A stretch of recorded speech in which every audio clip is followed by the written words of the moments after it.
Okay, we're back. Sir Chris de la Cruz here, and this time we are going to continue our discussion on algebra series, and this is our part 4 about fractional exponent and radicals. Well, this is actually the two formulas under this discussion in terms of fractional exponent or radicals is actually included or part of the previous topic, part 3, which is about the rules on exponents. But I intentionally separated the discussion of this in order to avoid some confusion, because radicals is basically pertaining on exponent but in the form of fraction. So this is the form. This is the symbol of root extraction, or we call it as the radical sign. Then P here is the root, and here is the index, and X is the radicand. Like what I have said, radicals are related to exponent because radicals are also quantities with fractional exponent. So any radical form or radical write-up can be written in the form of fractional exponent. And in the same way, any fractional exponent can be written in the form of radicals. So these are the two laws on radicals. The first one is the x raised to the power of 1 over n. And the denominator of our fractional exponent here, the n, which is called the index, indicates the root extraction of our radicand x. And later on, as we go along, as we discuss example problems, then you will understand it better later on. Okay, now another form of this fractional exponent is x to the negative 1 over n. And if you will recall our exponent rules, number 4, which is pertaining to negative exponent, if the exponent is negative, you just have to rewrite or transfer the number or the quantity with the negative exponent. You have to take its reciprocal. If it is located in the numerator side, then you have to transfer it to the denominator side, and the negative exponent will become positive. And so with this one, x to the negative 1 over n is equal to 1 over x to the positive 1 over n. And that can be written in the form of a radical. 1 over radical sign x and then the index n. Okay? Now, formula B, x raised to the m over n. This is simply x to the m raised to the 1 over n. Or in radical form, can be written this way. And another form of writing this particular one is x to the 1 over n raised to the m, and can be written in this radical form. Now, m and 1 over n is can be interchanged or interchangeable. Why? Because the relationship of m and 1 over n is multiplication. That is why it could be n times 1 over n or 1 over n times n. Okay? So it is simple as saying that 2 times 3 is the same as 3 times 2.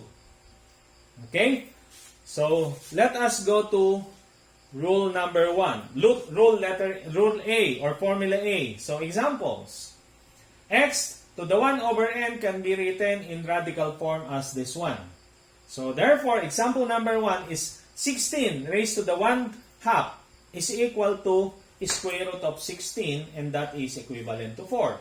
So some of you who have taken up radicals several years ago might get confused because we did not write 2 in the radical sign here.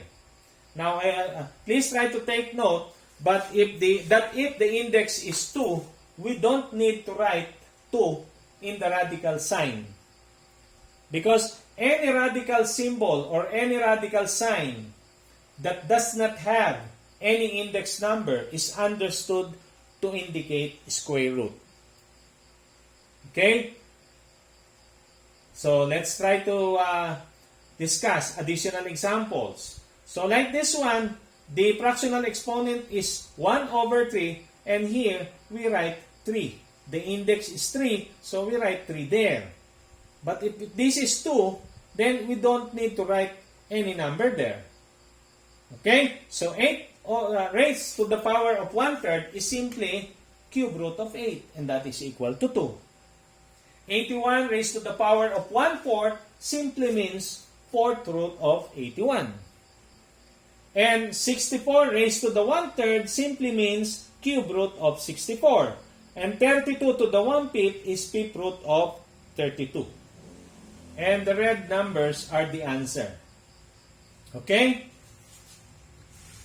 So, let us try to take the negative exponent. Still, we are under rule A. So, instead of x raised to the positive 1 over n, this time this is x raised to the negative 1 over n. And this can be written again if the given exponent is negative, then we have to transpose. If the negative exponent is located in the numerator side, then we have to transpose it or rewrite it in the denominator side to make it positive. So like this one. And the radical form is this. So let us take example problem. Similar to this formula, 8 raised to the negative 1/3 is equal to 1 over 8 raised to the 1/3, and it simply means 1 over cube root of 8, and the answer is 1/2. Okay? Problem number 2. 25 raised to the negative 1/2 is simply 1 over 25 raised to the positive 1/2, or 1 over square root of 25, and the answer is 1/5. Okay?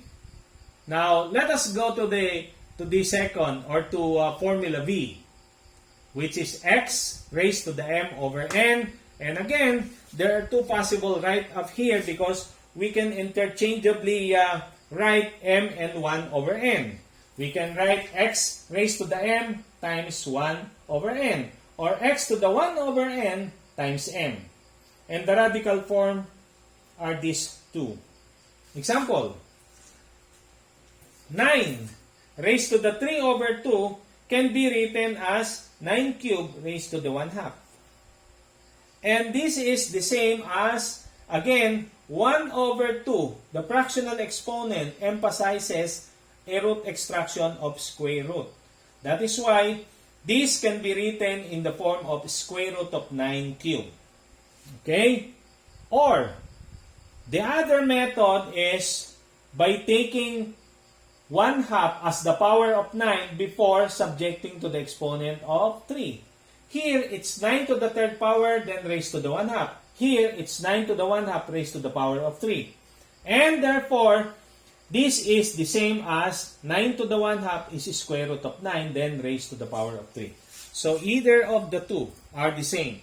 If you will notice, whether the exponent, which is the numerator of our fractional exponent, take note always of the numerator.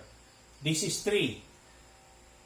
You write it inside the radical symbol or radical sign, or you write it outside of the radical symbol are both correct. Okay, let us try to continue with this example. So, in our previous slide, we saw the 3 inside the radical symbol, and then the other one is we saw the 3 or the exponent of 3 outside of the radical symbol. And either way are both correct.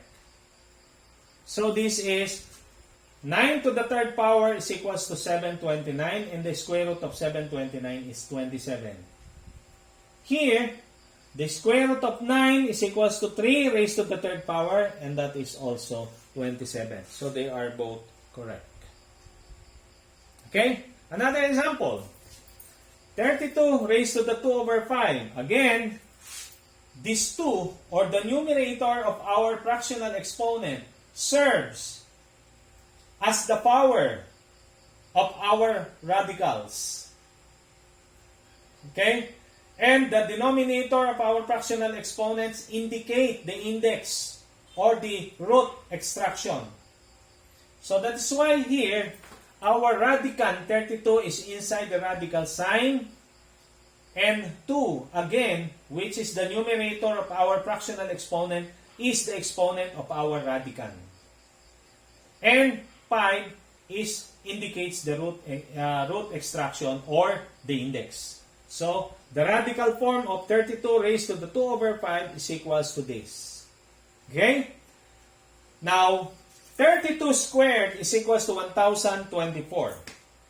So, if we are going to take a look at this, sorry, we are going to extract the fifth root of 1024. Well, it's quite difficult. But there are some method wherein we can simplify or we can determine the fifth root of 1024 without using calculator. And that is by doing this way. Take note that our 1024 came from 32 squared or 32 times 32. Therefore, this can be written, aside from this one, this can be written as fifth root of 32 times 32. Because 32 times 32 is the same as 1024. Okay? And since this 32 times 32 are inside the radical symbol, therefore, this can be written as fifth root of 32 times fifth root of 32.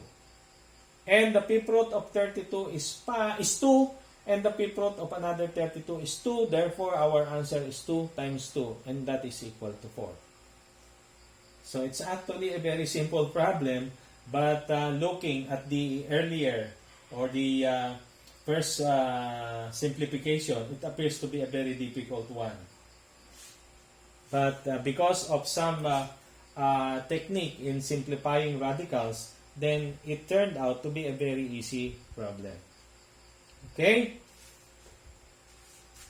So, thank you for watching, and make sure to subscribe and press the notification bell so that you will be kept updated in our future lecture series and discussions. Thank you.